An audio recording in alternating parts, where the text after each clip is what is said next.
नमस्कार दोस्तों। प्रस्तुत है मुंशी प्रेमचंद्र द्वारा लिखे उपन्यास कायाकल्प का भाग 24।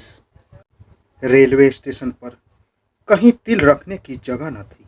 अंदर का चबूतरा और बाहर का सहन सब आदमियों से खचाखच भरे थे। चबूतरे पर विद्यालयों के छात्र थे, रंग बिरंगी वर्दियां पहने हुए, और सेवा समितियों के सेवक रंग बिरंगी झंडियां लिए हुए। मनोरमा नगर की कई महिलाओं के साथ अंचल में फूल भरे सेवके के बीच खड़ी थी। उसका एक एक अंग आनंद से पुलकित हो रहा था। बरामदे में राजा विशाल सिंह, उनके मुख्य कर्मचारी और शहर के रईस और नेता जमा थे। मुंशी ब्रजधर इधर उधर पैतरे बदलते और लोगों को सावधान रहने की ताकीद करते रहते। कोई घबराहट की बात नहीं, कोई तमाशा नहीं। वह भी तुम्हारे ही जैसा 2 हाथ 2 पैर का आदमी है। आएगा तब देख लेना। धक्कम धक्का करने की जरूरत नहीं। दीवान हरि सेवक सिंह सशंक नेत्रों से सरकारी सिपाहियों को देख रहे थे और बार बार राजा साहब के कान में कुछ कह रहे थे। अनिष्ट भय से उनके प्राण सूखे हुए थे। स्टेशन के बाहर हाथी, घोड़े, बगिया, मोटर पैर जमाए खड़ी थी। जगदीशपुर का बैंड बड़े मनोहर स्वरों में विजय गान कर रहा था। बार बार सहस्त्रों कंठों से हर्ष ध्वनि निकलती थी, जिससे स्टेशन की दीवारें हिल जाती थी। थोड़ी देर के लिए लोग व्यक्तिगत चिंताओं और कठिनाइयों को भूलकर राष्ट्रीयता के नशे में झूम रहे थे। ठीक 10 बजे गाड़ी दूर से धुआं उड़ाती हुई दिखाई दी। अब तक लोग अपनी जगह पर कायदे से खड़े थे, लेकिन गाड़ी के आते ही सारी व्यवस्था हवा हो गई। पीछे वाले आगे आ पहुँचे, आगे वाले पीछे पड़ गए। झंडियाँ रक्षास्त्र का काम करने लगी और फलों की टोकरियाँ डालों का। मुंशी ब्रजधर बहुत चीखे चिल्लाए, लेकिन कौन सुनता है। हाँ, मनोरमा के सामने मैदान साफ था। दीवान साहब ने तुरंत सैनिकों को उसके सामने से भीड़ हटाते रहने के लिए बुला लिया था। गाड़ी आकर रुकी और चक्रधर उतर पड़े।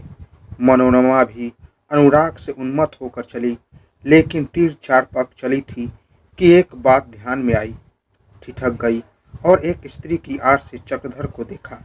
एक रक्तहीन मलिन मुख छीन मूर्ति सिर झुकाए खड़ी थी, मानो जमीन पर पैर रखते डर रही है कि कहीं गिर न पड़े। मनोरमा का हृदय महसूस उठा। आंखों में आंसुओं की धारा बहने लगी। आंचल के फूल आंचल में ही रह गए। उधर चक्रधर पर फूलों की वर्षा हो रही थी, इधर मनोरमा की आंसुओं में से मोतियों की। सेवा समिति का मंगल गान समाप्त हुआ तो राजा साहब ने आगे बढ़कर नगर के नेताओं की ओर से उसका स्वागत किया। सब लोग उससे गले मिले और जुलूस जाने लगा। मुंशी ब्रजधर जुलूस के प्रबंध में इतने व्यस्त थे कि चक्रधर की उन्हें सुधि ही न थी। चक्रधर स्टेशन के बाहर आए और वह तैयारियां देखी तो बोले, आप लोग मेरा इतना सम्मान करके मुझे लज्जित कर रहे हैं। राष्ट्रीय सम्मान किसी महान राष्ट्रीय उद्योग का पुरस्कार होना चाहिए। मैं इसके सर्वथा अयोग्य हूँ। मुझे सम्मानित करके आप लोग सम्मान का महत्व खो रहे हैं। मुझ जैसे लीग के लिए इस धूमधाम की जरूरत नहीं। मुझे तमाशा न बनाइए। संयोग से मुंशी जी वहीं खड़े थे। ये बातें सुनी तो बिगड़ कर बोले, तमाशा नहीं बनना था तो दूसरे के लिए प्राण देने को क्यों तैयार हुए थे। लोग 10-5 हजार खर्च करके जन्म भर के लिए राय साहब और खां बहादुर हो जाते हैं। तुम दूसरों के लिए इतनी मुसीबतें झेलकर यह सम्मान पा रहे हो, तो इसमें झेपने की क्या बात है भला। देखता हूँ कि कोई एक छोटा मोटा व्याख्यान देता है तो पात्रों में देखता है कि मेरी तारीफ हो रही है या नहीं। अगर दुर्भाग्य से कहीं संवादक ने उसकी प्रशंसा न की तो जामे से बाहर हो जाता है। और तुम 10-5 हाथी घोड़े देखकर घबरा गए। आदमी की इज्जत अपने हाथ में है। तुम ही अपनी इज्जत न करोगे तो दूसरे क्यों करने लगे। आदमी कोई काम करता है तो रुपए के लिए या नाम के लिए। अगर दोनों में से एक भी हाथ न आए तो वह काम करना ही व्यर्थ है।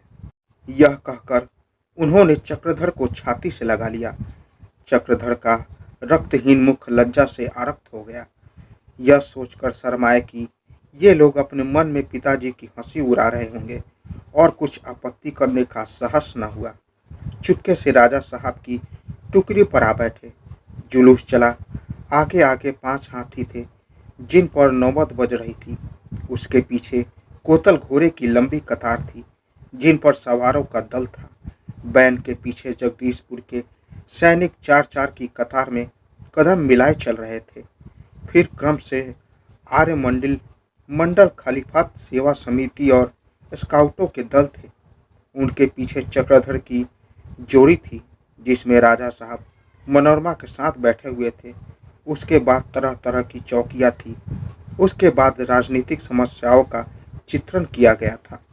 फिर भांति भांति की गायन मंडलियाँ थी जिसमें कोई ढोल मंजीरे पर राजनीतिक गीत गाती थी, कोई डंडे बजा बजा कर राष्ट्रीय हर गंगा सुना रही थी और 2-4 सज्जन चने जोड़ गरम और चूरन अबलेल की वानियों का पाठ कर रहे थे। सबके पीछे बग्घियों, मोटरों और बसों की कतारें थी।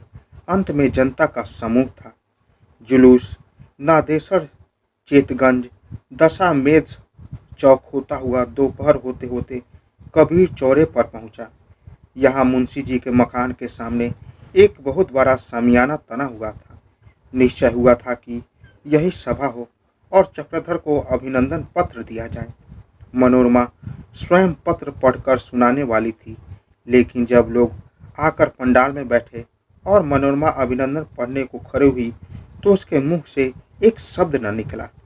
आज 1 सप्ताह से उसने जी तोड़कर स्वागत की तैयारियां की थी। दिन को दिन और रात को रात न समझा था। रियासत के कर्मचारी दौड़ते दौड़ते तंग आ गए थे। काशी जैसे उत्साहहीन नगर में ऐसे जुलूसों का प्रबंध करना आसान न था। विशेष करके चौकिया और गायन मंडलियों की आयोजन करने में उसे बहुत कष्ट उठाने पड़े थे और कई मंडलियों को दूसरे शहरों से बुलाना पड़ा था। उसकी श्रमशीलता और उत्साह देख देख कर लोगों को आश्चर्य होता था। लेकिन जब यह शुभ अवसर आया कि अपनी दौड़ धूप का मनमाना पुरस्कार ले तो उसकी वाणी धोखा दे गई। फीटन में वह चक्रधर के सम्मुख बैठी थी। राजा साहब चक्रधर से जेल के संबंध में बात कर रहे थे, पर मनोरमा वहां चुप ही रही। चक्रधर ने उसकी आशा के प्रतिकूल उससे कुछ न पूछा। यह अगर उसका तिरस्कार नहीं तो क्या था? हाँ, यह मेरा तिरस्कार है। वह समझते हैं कि मैंने विलास के लिए विवाह किया है। उन्हें कैसे अपने मन की व्यथा समझाओ कि यह विवाह नहीं, प्रेम की बलि वेदी है।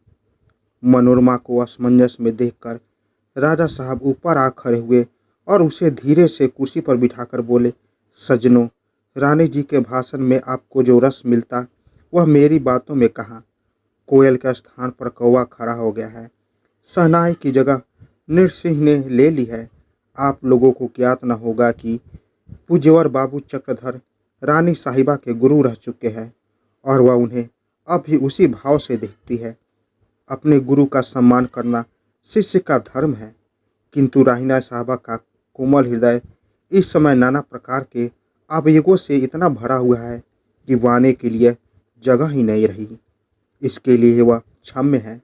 बाबू साहब ने जिस धैर्य और साहस से दीनों की रक्षा की वह आप लोग जानते ही हैं।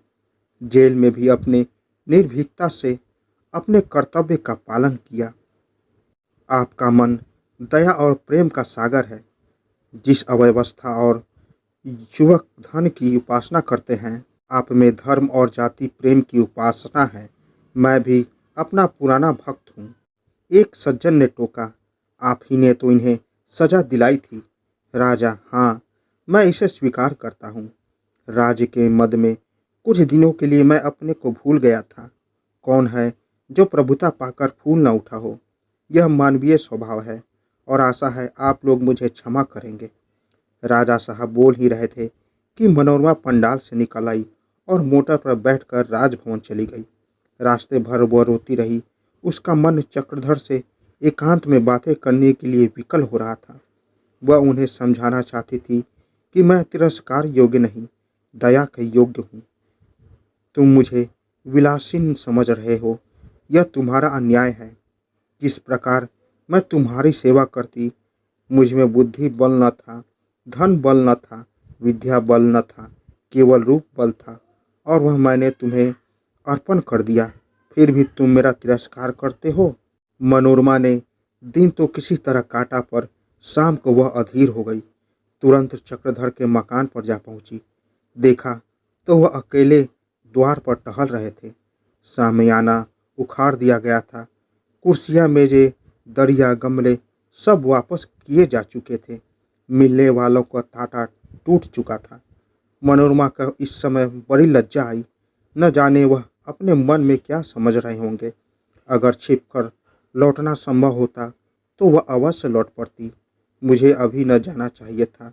2-4 दिन में मुलाकात हो ही जाती। नाह कितनी जल्दी की, पर अब पछताने से क्या होता था। चक्रधर ने उसे देख लिया और समीप आकर प्रसन्न भाव से बोले, मैं तो स्वयं आपकी सेवा में आने वाला था। आपने व्यर्थ ही कष्ट किया।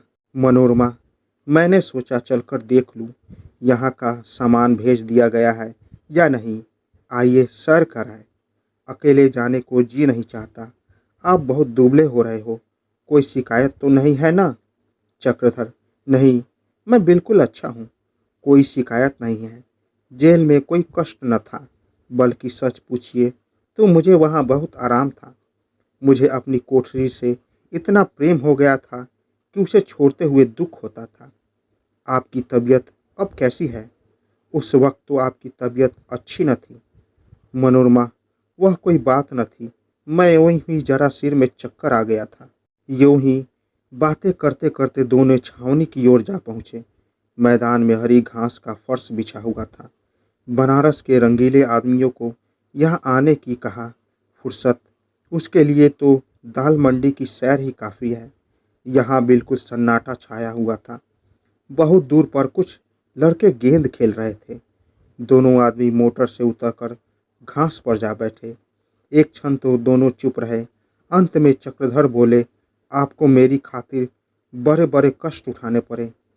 यहाँ मालूम हुआ कि आप ही ने मेरी सज़ा पहले कम करवाई थी और आप ही ने अब कि मुझे जेल से निकलवाया। आपको कहाँ तक धन्यवाद दूँ? मनोरमा, आप मुझे आप क्यों कह रहे हैं? क्या अब मैं कुछ और हो गई हूँ? मैं अब भी अपने आप को आपकी दासी समझती हूँ। मेरा जीवन आपके लिए काम आए, इससे बड़ी मेरे लिए सौभाग्य की कोई बात नहीं। मुझसे उसी तरह बोलिए जैसे तब बोलते थे। मैं आपके कष्टों को याद करके बराबर रोया करती थी। सोचती थी न जाने वह कौन सा दिन होगा जब आपके दर्शन पाऊंगी। अब आप फिर मुझे पढ़ाने आया कीजिए। राजा साहब भी आपसे कुछ पढ़ना चाहते हैं। बोलिए, स्वीकार करते हैं? मनोरमा के इन सरल भावों को चक्रधर की आंखें खोल दी। उन्होंने उसे विलासिनी, मायाविलिनी, छलनी समझ रखा था। अब ज्ञात हुआ कि वह वही सरल बालिका है जो निसंकोच भाव से उसके सामने अपना हृदय खोलकर रख दिया करती थी। चक्रधर स्वार्थयार्थ न थे, विवेक शून्य भी न थे। कारावास में उन्होंने आत्मचिंतन भी बहुत किया था। परोपकार के लिए वह अपने प्राणों का उत्सर्ग कर सकते थे। पर मन की लीला विचित्र है। वह विश्व प्रेम से भरा होने पर भी अपने भाई की हत्या कर सकता है। नीति और धर्म के शिखर पर बैठकर भी कुटिल प्रेम में रत हो सकता है। कुबेर का धन रखने पर भी उसे प्रेम का गुप्त दान लेने में संकोच नहीं होता। मनोरमा के ये शब्द सुनकर चक्रधर का मन पुलकित हो उठा। लेकिन संयम वह मित्र है जो जरा देर के लिए आंखें से ओझल हो जाए पर धरा के साथ बह नहीं सकता। संयम अज्ञेय है, अमर है। चक्रधर संभल गए, बोले, नहीं मनोरमा, अब मैं तुम्हें न पढ़ा सकूंगा। मुझे क्षमा करो। मुझे देहातों में बहुत घूमना है। महीनों शहर न आ सकूंगा। तुम्हारे पढ़ने में हर्ज होगा। मनोरमा, यहाँ बैठे बैठे अपने स्वयं सेवकों द्वारा क्या आप काम नहीं करा सकते? चक्रधर, नहीं, यह संभव नहीं। हमारे नेताओं में यही बड़ा ऐब है कि वे स्वयं देहातों में न जाकर शहरों में जमा रहते हैं, जिससे देहातों की सच्ची दशा उन्हें नहीं मालूम होती। न उन्हें वह शक्ति ही हाथ आती है, न जनता पर उसका वह प्रभाव ही पड़ता है जिसके बगैर राजनीतिक सफलता हो ही नहीं सकती। मैं उस गलती में न पड़ूंगा। मनोरमा, आप बहाने बताकर मुझे टालना चाहते हैं। नहीं तो मोटर पर 2 आदमी रोजाना 100 मील जा सकता है, कोई मुश्किल बात नहीं। चक्रधर, उड़न खटोले पर बैठकर संगठन नहीं किया जा सकता। जरूरत है जनता में जागृति फैलाने की, उसमें उत्साह और आत्मबल का संचार करने की। चलती गाड़ी से यह उद्देश्य कभी पूरा नहीं हो सकता। मनोरमा, अच्छा तो मैं आपके साथ देहातों में घूमूंगी, इसमें तो कोई आपत्ति नहीं है। चक्रधर, नहीं मनोरमा, तुम्हारा कोमल शरीर इन कठिनाइयों को न सह सकेगा। तुम्हारे हाथ में ईश्वर ने एक बड़ी रियासत की बागडोर दे दी है। तुम्हारे लिए इतना ही काफ़ी है कि अपनी प्रजा को सुखी और संतुष्ट रखने की चेष्टा करो। यह छोटा काम नहीं है। मनोरमा, मैं अकेली कुछ न कर सकूंगी। आपके इशारे पर सब कुछ कर सकती हूँ। आपसे अलग रहकर मेरे लिए कुछ भी न होगा। कम से कम इतना तो ही कह सकते हैं कि अपने कामों में मुझसे धन की सहायता लेते रहें। ज़्यादा तो नहीं, 5,000 रुपये मैं प्रति मास आपको भेंट कर सकती हूँ। आप जैसे चाहे उसका उपयोग करें। मेरे संतोष के लिए इतना ही काफ़ी है कि वे आपके हाथों खर्च हो। मैं कीर्ति की भूखी नहीं, केवल आपकी सेवा करना चाहती हूँ। इससे मुझे वंचित न कीजिए। आप में न जाने वह कौन सी शक्ति है जिसने मुझे वशीभूत कर लिया है। मैं न कुछ सोच सकती हूँ, न समझ सकती हूँ, केवल आपकी अनुगामिनी बन सकती हूँ। यह कहते कहते मनोरमा की आंखें सजल हो गई। उसने मुंह फेर कर आंसू पोंछ डाले और फिर बोली, आप मुझे दिल में जो चाहे समझे। मैं इस समय आपसे कुछ न कह दूंगी। मैं हृदय में आप ही की उपासना करती हूँ। मेरा मन क्या चाहता है यह मैं स्वयं नहीं जानती। अगर कुछ कुछ जानती भी हूँ तो कह नहीं सकती। हाँ, इतना कह सकती हूँ कि जब मैंने देखा कि आपकी परोपकार कामनाएं धन के बिना निष्फल हुई जाती, जो कि आपके मार्ग में सबसे बड़ी बाधा है, तो मैंने उसी बाधा को हटाने के लिए यह बेरी अपने पैरों में डाली। मैं जो कुछ कर रही हूँ इसका एक एक अक्षर सत्य है। मैं यह नहीं कहती कि मुझे धन से घृणा है। नहीं, मैं दरिद्रता को संसार की विपत्तियों में सबसे दुखदाई समझती हूँ। लेकिन मेरी सुख लालसा किसी भी भले घर में शांत हो सकती थी। इसके लिए मुझे जगदीशपुर की रानी बनने की जरूरत न थी। मैंने केवल आपकी इच्छा के सामने सिर झुकाया है और मेरे जीवन को सफल करना आपके हाथ में है। चक्रधर ये बातें सुनकर महामार्त हो गए। उफ, यहाँ तक नौबत पहुँच गई। मैंने इसका सर्वनाश कर दिया। हाँ विधि, तेरी लीला कितनी विस्मय है। वह इसलिए उससे दूर भागो थे कि वह मुझसे अपने साथ दरिद्रता के कांटों में घसीटना न चाहते थे। उन्होंने समझा था उसके हट जाने से मनोरमा उन्हें भूल जाएगी और अपने इच्छानुकूल विवाह करके सुख से जीवन व्यतीत करेगी। उन्हें क्या मालूम था कि उसके हट जाने का यह भीषण परिणाम होगा और वह राजा विशाल सिंह के हाथों में जा पड़ेगी। उन्हें वह बात याद आई जो एक बार उन्होंने विनोद भाव से कही थी, तुम रानी होकर मुझे भूल जाओगी। इसका जो उत्तर मनोरमा दिया था उसे याद करके चक्रधर एक बार कांप उठे। उन शब्दों में इतना दृढ़ संकल्प था उसकी वह उस समय कल्पना भी न कर सकते थे। चक्रधर मन में बहुत ही क्षुब्ध हुए। उसके हृदय में एक साथ ही करुणा, भक्ति, विस्मय और शोक के भाव उत्पन्न हो गए। प्रबल उत्कंठा हुई कि इसी क्षण उसके चरणों पर सिर रख दें और रोए। वह अपने को धिक्कारने लगे। मनोरमा को इस दशा में लाने का, उसके जीवन की अभिलाषाओं को नष्ट करने का भार उसके सिवा और किस पर था। सहसा मनोरमा ने फिर कहा, आप मन में मेरा तिरस्कार तो नहीं कर रहे हैं?